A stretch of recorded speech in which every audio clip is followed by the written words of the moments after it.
All right, greetings everybody, and welcome to week number 5. That is right, week number 5 of your 9443 class, which is your academic libraries class. As always, I'm your professor, Dr. Jess K. Austin, and what we are going to do this week is we are going to have a state of the course update, and then I'm going to talk just a little bit about fines. This one should take about 20 minutes unsped. Sped up, it'll take even shorter. So we shouldn't be together too long today, but again, let's get into that state of the course update. And once we get into that state of the course, or once we're done with that state of the course update, I should say, then I will have a few words to say on academic libraries charging library fines, and from there I will let you go. Again, this will probably be a 20-minute video, but let's go ahead and get it started. The first thing that I want you all to know is that your library website reviews should be in now. Okay, they should be in, and in fact they are all now on discussion board prompts, and I have actually already started grading those. I am actually almost done grading them, so if you have not gotten a grade on that back yet, they're very quick for me to grade, which is why I can kind of get them done the day after they are due, or at least most of them done the day after they are due. And those of you who do not have a grade on that yet, you will have a grade on it by the end of the week, so do not worry. All right, so that is the first thing. But what I really want you all to do is look at the work that your classmates did, okay? Again, this is why this is a discussion board prompt. It is what I call peer-to-peer learning. It is you all learning from your other peers, you all learning from your classmates, as opposed to just learning from the instructor. It doesn't always have to be top down. We can do the horizontal learning as well, and this is what I see as that. But what I want you all to do as you're reviewing the work that your classmates did is I want you all to, for one thing, I mean, just review it all anyway, but for one thing, I do want you all to consider how these library websites are starting to look a little different depending on what type of library they are. So if you have an academic library at, say, Mizzou, which is a academic library at a Research One institution, you can see how that library is, and you can see, okay, the people who reviewed other R1 institution libraries, do those websites, are people saying similar things about those websites that they would have said about Mizzou? So I know UVA was assigned, I know UNC Chapel Hill was assigned, I think University of Southern California was assigned. Those other Research One institutions, you may want to just take a look at how your classmates branded those websites, and then look at some of these other types of institutions. We do have for-profit colleges in there. We've got the University of Phoenix. We do have historically black colleges in there. I believe we've got Hampton and we've got North Carolina Central. Contrast historically black colleges with how Mizzou looks. Contrast for-profit colleges with how Mizzou looks. Also contrast community colleges with how Mizzou looks. So we've got some community colleges in the mix. We've got Kansas City, Kansas Community College, and I think we've also got Metro Community College here in the Kansas City, Missouri side. I believe we've got them as well. Also look at, I definitely put Truman State up there. There may be some other Missouri institutions that are assigned. I didn't have enough students to assign everything this year that I usually assign. We've only got 17 students in the class this semester, which is okay, but that means that I am missing a few that weren't assigned this year that are usually assigned. So forgive me for that. But yes, so you can see, again, contrast our R1 against what they're saying about HBCUs, against what they're saying about community colleges, against what they're saying about other R1s, and against what they're saying about other institutions in the state of Missouri. Be mindful of those things, and when you guys become administrators, which some of you will be academic library administrators at some point, once you get to that point, go ahead, and if you have the ability to flex and actually improve the website, do that. Especially if you're at the community college website, community college level, I'm sorry, and you think that the website that the community college that you work at uses is not adequate, by all means, I am a big fan of beefing up these community college library websites and beefing up these HBCU library websites, okay? So keep those things in mind, but yes, do that peer-to-peer learning. And the other thing that I want to bring up with the state of the course update is, again, you've got a little while before you have another sync session, okay? So don't worry about sync sessions right about now, but one thing that you do want to be aware of is, again, you do have the discussion boards coming up. We've got discussion boards every week, but then the next break from the normal action, I should say. So we've got discussion boards coming up for week 5, 6, and 7. But one thing that I want you all to be aware of is early October, we're in mid-September now, early to mid-October, October the 13th, we are going to have your first essay assignment due outside of what you just turned in for your library website review. So just be aware that that's on the horizon in about a month, and you do have a full-on prompt for that, okay? But that's pretty much it for the State of the Course update. Again, there's not much going on. Again, you just got that paper coming up, and you will have a sync session in October, but we do not have any more sync sessions in September, so go ahead and just keep up with the reading, keep up with the discussion board prompts, and if you need me, I am a message away. And from there, we are going to go ahead and say a few words about fines in academic libraries.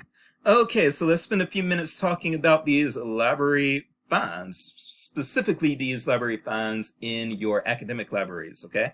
Some of you probably already know that public libraries are en masse, a lot of them are going to fine free. Not everywhere, but a lot of public libraries are going fine free, and they are actually publicizing that. They're making the public aware that yes, we are going fine free.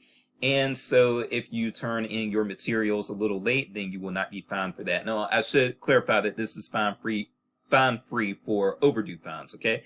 So this is not, oh, when you lose materials, we still don't charge you for that. No, no, no. When you do lose the books, when you lose the equipment, when you lose the computers and that sort of thing, you're still very, very likely to have to pay for the replacements for those. But again, when it comes to overdue fines, a lot of public libraries are moving away from that. And a lot of them are moving away from that as sort of an equity issue. They want to be seen as libraries that are not penalizing, for instance, people who are lower income, who may not have the means to get their materials back to the library on time, you know. So they see some equity issues. They see that a lot of times the fines are actually punishing those with lower incomes, but not necessarily those with higher incomes. And so the public libraries are trying to rein those fines in to be more equitable to their lower income patrons. But what are the academic libraries doing? Because this is your academic libraries course. Let's find out. So first of all, we are going to look very quickly at 3 pieces of literature that do talk about fines in academic libraries. But what I'm going to say is that I really do not feel that this is a one-size-fits-all issue. I do not think that just because a certain library, a certain academic library gets rid of their fines, I don't think that that means that all academic libraries should get rid of their overdue fines. I think that part of this just comes down to who your student body is and what you're trying to accomplish by levying fines on overdue items. And with that, one thing that I would say is that I actually am in favor, you're not going to see this much in the literature, but I actually personally am in favor of having not overdue fines for books for students at, students and faculty at academic libraries. And then another thing that I think is worth mentioning is that most academic libraries actually exempt their faculty from overdue fines anyway. Like, even if they have overdue fines for staff and for students and for community users, a lot of times they're still exempting graduate students and professors, instructors, faculty from having to pay overdue fines. Usually the only people who have to pay the overdue fines at academic libraries, again, are students and staff and community members, okay? But with that said, it is also worth mentioning that a lot of times, even when you have academic libraries that do not charge overdue fines for students for books, a lot of times they will still charge overdue fines for equipment, certainly computers. A lot of academic libraries actually do loan out laptops. If you get a laptop loaned out to you and that is overdue a lot, I would assume most academic libraries are going to charge you some sort of overdue fine for that. They do incentivize getting those laptops and those types of equipment back very quickly because those things are in high demand, and usually libraries are only able to purchase a few of them. So they want to get them back the day that they are due with no exceptions so that they can loan them out to other students, okay? And again, certainly when we're talking about all these things, we are talking about, again, overdue fines, we are talking specifically about overdue fines. So when we talk about fines for replacement materials, they do not exempt faculty from that. Generally, if the faculty loses the book, the faculty has to pay for it just like a student would. You don't really see faculty a lot of times checking out laptops, but they might be checking out other types of equipment from the library that helps them with their instruction. And yes, if those things end up missing or not returned, the library, the faculty member is usually billed for those things as well. Okay, so we're only talking about overdue fines here, but let's look at a few pieces of literature about this. First piece that I want to look at is actually from Syracuse and from Syracuse's School of Library Science, which, by the way, I'm glad y'all chose us instead of Syracuse. You made the right decision. But yes, so as far as benefits in this one, it was produced by an academic library and specifically also by a LIS school, so this will touch on public library issues as well. But 5 benefits for getting rid of fines. This is something that you want to pay attention to. So benefit number 1, librarians and staff can provide better service to patrons. Part of this is because, yes, when you have patrons that have accrued too many fines, a lot of times they get barred from using certain privilege. They get barred from certain library privileges, basically, if they have a lot of fines on their record and have not paid them off. So basically, when we have people who are delinquent on their accounts, they can't pay their fines, and we still impose those fines and don't forgive them for those fines and that sort of thing. When those people have issues where they really, really need to use the library, hopefully you will still answer their questions if that's not against library policy. But as far as checking out materials, getting study rooms, things like that, a lot of those people get barred if they owe the library. If they owe the library any money, they are not allowed to have those privileges, such as checking books out, using study rooms, and that sort of thing, okay? And librarians typically don't like that. Librarians still want to be able to let their patrons, for instance, use the study room when they're in there, or check out pieces of equipment that don't leave the library. They often want to still do that even when somebody owes the library money.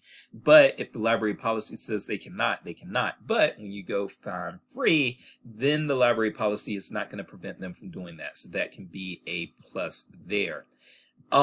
Benefit number 2, being fine free, is more aligned with the real mission of the library. And the real mission of the library, simply put, or put quickly, is that the library is supposed to erase inequity issues when it comes to access of information, retrieval of information, okay? So when libraries are trying to remove barriers from people who are trying to access information, fines totally go against that mission, right? So fines are a barrier themselves. So if libraries say they want to remove these barriers for access, they can't charge the fines because, hey, those fines themselves are a barrier. So that is strength number 2, or benefit number 2. Being fine free does make the library more in tune and aligned with traditional library ideals. Benefit number 3, libraries see an increase in item returns. Yes, that may seem counterintuitive, but at least at the public library level, I don't know if this is true at the academic library level, to be honest with you, but at the public library level, yes.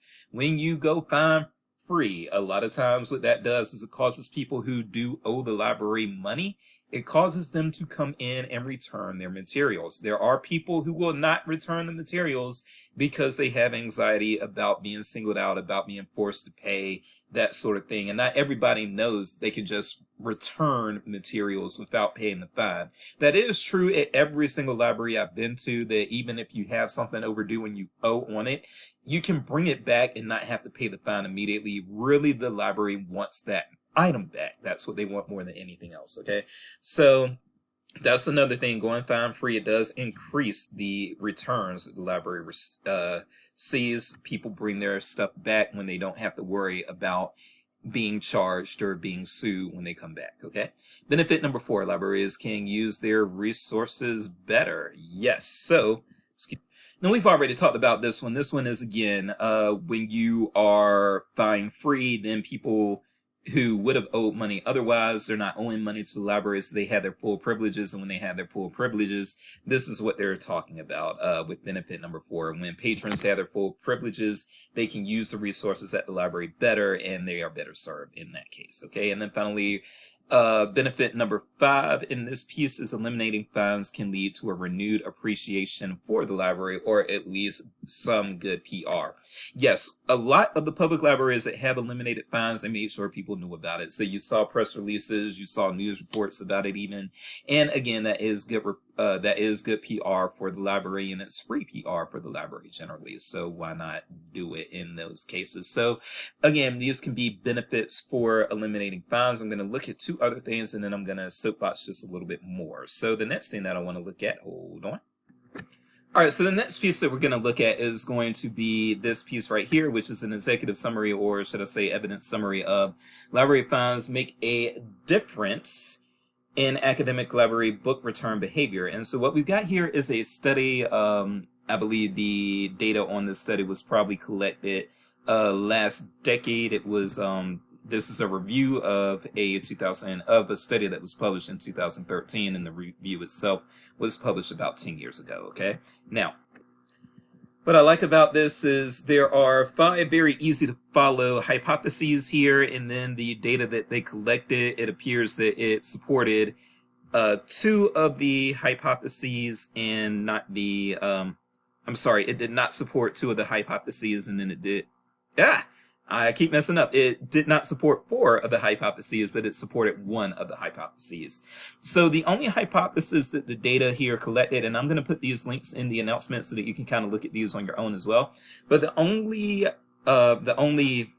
hypothesis that was proven was this one right here. Well, I shouldn't say proven, but the only one that was supported was this one right here, and that one is the University of Hawaii at Manoa's faculty return rates before due dates is going to be higher than that of the Eastern Illinois University faculty, and the Hawaii Manoa faculty do incur overdue fines, but the Eastern Illinois faculty do not receive penalties for overdue books. So this one, the evidence did support this hypothesis. So again, the evidence did support the hypothesis that Hawaii Manoa's faculty would their return rates would be higher than the Eastern Illinois return rates, and the reason for that they're suggesting is because Hawaii Manoa does their faculty do incur overdue fines, but Eastern Illinois faculty do not. So what I want you all to kind of take away from that is when it came to collecting actual data and numbers, and keep in mind this is for faculty specifically,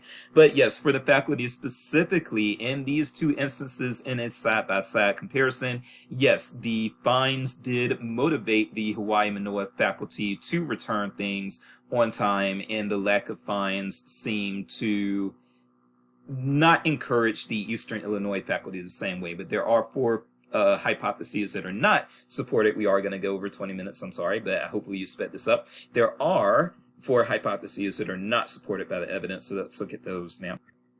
All right, so when it comes to the 4 hypotheses that were not supported by the data, so first of all, hypothesis number 1, there was no difference in return rates before due dates among the Hawaii Manoa patron groups, because the fine policy is the same for all patron groups. So that was not proven. That was not supported.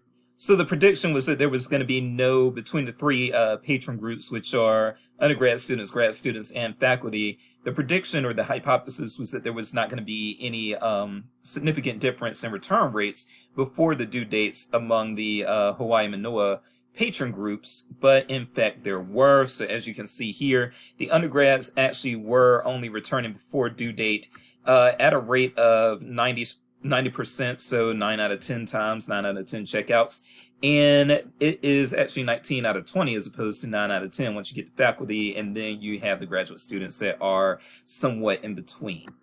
With hypothesis number 2, okay, and I was wrong about the dates earlier because this data is actually coming from the early part of the 2000s, not the last decade, but the decade before then is when the data was where the data was actually coming from, it appears. So I apologize for that. But all right, so hypothesis number 2, they're basically is saying that because Eastern Illinois undergrad students have to pay overdue fines, but the graduate students and the faculty do not, they are predicting that the return rates for the undergrads would be higher than the graduate students and the faculty because they were the only ones who had to pay the overdue fines if they return their materials late. However, that also was not necessarily the case.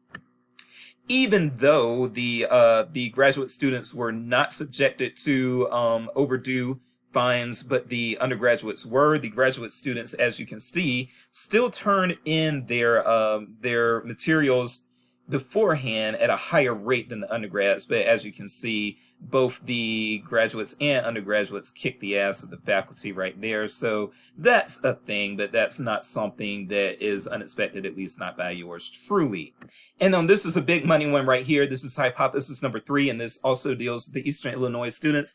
The hypothesis was that the Eastern Illinois graduate students, that their return rates would be higher after overdue fines for graduate students were implemented than the return rates were prior to overdue fines for graduate students being implemented. And as you can see here, what the data shows is that actually there was no significant change. So with the graduate students, at least over at Eastern Illinois, regardless of if they had to pay library fines or not, that did not cause them to bring their materials before the due dates or return their materials before the due dates at higher rates than not having the fines. So whether they had fines or not, they were pretty much turning in materials before the due dates at the same rate, and the fines did not have any bearing on that. And then finally, hypothesis number 4, which dealt with grace periods.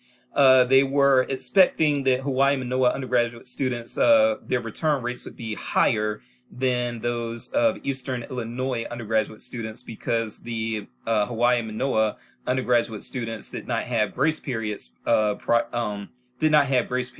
they did not turn the materials in on time. Eastern Illinois undergraduate students did have a 10-day grace period before fines were implemented. However, that grace period did not affect whether or not people were returning, or whether or not undergraduates were returning books prior to the due dates. Okay, so that's take that for what it is. The one thing where you did see that the hypothesis that was tested was supported was, again, that it did appear that Hawaii Manoa's faculty return rates, they were higher because the faculty at Hawaii Manoa did incur overdue fines, whereas Eastern Illinois faculty did not. So if you're trying to use fines as a deterrent, there are some things, or you're trying to use fines to get your things back, to get them back on time, to get them back at higher rates on time, there is questionable data that actually works, okay? And so this is some of the data that kind of supports, kind of doesn't. It's a mixed bag, all right? And really, that's why I say there's no one size fits all, and I'll revisit that after we talk about this last piece. But let's get into this last piece, and I'm going to talk about hold on. All right, and then with this final piece, just for the sake of time, I'm not actually going to go too deep into this. Again, I'm just going to supply the link, and if you want to get deeper into it yourself, you are welcome to. But there were a couple of things that I wanted to pick out of this just for you all to know. First of all, I did want to get some of these comments. I wanted to speak about some of these comments from the library staff about whether or not fines were effective. So some of the things the academic library staff were saying is that, quote, for instance, often patrons just keep items until they are finished with them anyway, regardless of if they have fines. Seems like fines are the most effective way to get the patron's attention. So you see a little bit of a contradiction there. One person is saying this, another person is saying that. And librarians are very opinionated people who will, it's weird. They suffer from groupthink a lot, but then they will also turn around and try to one-up each other, and therefore pick disagreements just for the sake of disagreeing.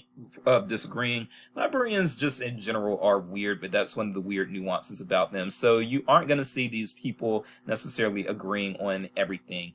The third quote that I wanted to look at, I'm going to read all of these quotes. I think it lands on people differently. The people who are most dependent on the library are also the least likely to be able to pay, and this bothers me, but I've not found a replacement for fines, and encourages the behavior that we would like to see. So there is a particular behavior, again, that libraries are trying to tease out of people by charging fines, but whether or not the overdue fines actually get this behavior out of people, again, that is a subject for debate. I support finding alternative ways to encourage reliable borrowing and returning, and certainly we all do. We just don't know what those are. I think daily fees are only effective with people who tend to be diligent in the first place. People less responsible don't really care. And that is something that, again, that's something that I can kind of see why that's the case, especially I'm a big fan of the show Seinfeld from the 90s. I'm definitely aging myself with that, but the 90s are when I grew up. And I really enjoy that show. But there is a episode, well, there is an episode of Seinfeld where they get visited by they, I mean Jerry and George, get visited by quote unquote a library cop. Actually, no, it wasn't Jerry and George. It was just Jerry. I'm sorry, because there are two library episodes actually of Seinfeld. But anyway, we're gonna focus on just one of them. And in that episode, Jerry does indeed joke that, okay, what are you gonna do? The library is like everybody's pathetic friend that will let you borrow all their toys, and then if you don't give their toys back to them right away, they're just gonna, what are you gonna do? Charge me 5 cents, 10 cents? You know, it is kind of a, I guess, a bully tactic. But yes, the people who are not responsible, they're possibly not gonna care about having to pay 10, 20, 30, 40, 50 cents for keeping a book later than they were supposed to, or keeping materials later than they were supposed to. So that is something to take to kind of keep in mind. Also, what fines do create, however, is a retention issue. Yeah, there is some merit to that. And then, yes, because most people do not like to part with their money if they do not have to. Now, again, there is some contradiction there. That's kind of a contradiction to what I was just talking about. So again, that's why I say there's no size fits all, and I'm going to go back to that. But then the last thing that I wanted to just kind of pull out of this piece, and again, I'm going to link this piece in your announcement. But I did think that this here was worth a little casual mention. While patrons dislike paying fines, they also frequently support the policy of charging fines. When surveyed, more patrons than not agree that fines are necessary to ensure others use the library responsibly. And that is the thing. Patrons who don't have overdue materials still have a vested interest in this, because they're wondering, okay, if you charge the overdue fine, will the book be back for me to get, or will the material be back for me to get faster than if you don't charge the fine? And so there have been studies that show that patrons don't necessarily oppose fines. They may oppose fines when they're getting charged, but they don't oppose fines in general, because they are trying to see a library that does have effective ways of recouping. Okay, so let me soapbox now for a little bit. Hold on. All right, so I'm going to soapbox for maybe 3 minutes here, so this will be right at 30 minutes or 30 minutes and 30 seconds. But again, if you just spit it up, then it's not going to be nearly that long, okay? But the last things that I do want to say is that I'm going to soapbox a little bit and say that some of this probably does also depend on who your patrons are, what kind of academic library you're at. No, because, and by the way, I'm not picking on community college students. I, in fact, used to be a community college student, so this is not me picking on community college students. But what I will say is that when I was working at a community college, that was a library that charged fines and was not ever going to stop charging fines, at least not under the administration that was there when I was there. And part of the reason for that was because this was, just to keep it real, it was a community college that served mostly rural South Carolina students, rural South Carolina young people for the most part, also some ex-cons, also some pregnant mothers or single mothers and that sort of thing. The types of patrons that community colleges serve, those were my patrons when I was at the community college library. And I will say that the community college library was never going to phase those fines out, because dealing with the patron base that they dealt with, rural South Carolinians, rural young South Carolinians, yes, they did have to charge fines in order to get some of their things back. That was just how it was going to work. And you did have to, the students did have to have a threat of not being able to re-enroll if they did not return their materials. And that is how we got a lot of our materials back, just to be honest. So I do think that part of it does depend on the library that you are at. And I do think that, unfortunately, the way it was the community college students that I had, a lot of times they also weren't quote unquote parented as well as some of the university students. So even though the university students, which I actually preferred the community college students, let me say that, but the university students, a lot of times they did have better, what we call in my culture, home training. They had better home training. They were a lot of times a little bit more responsible, not necessarily because they were better people or because they came from better backgrounds. That wasn't necessarily why that was the case. It was just that, hey, they had the life experiences. They were coming from better places, and a lot of times they were getting better instruction at home due to coming from those better places. Okay.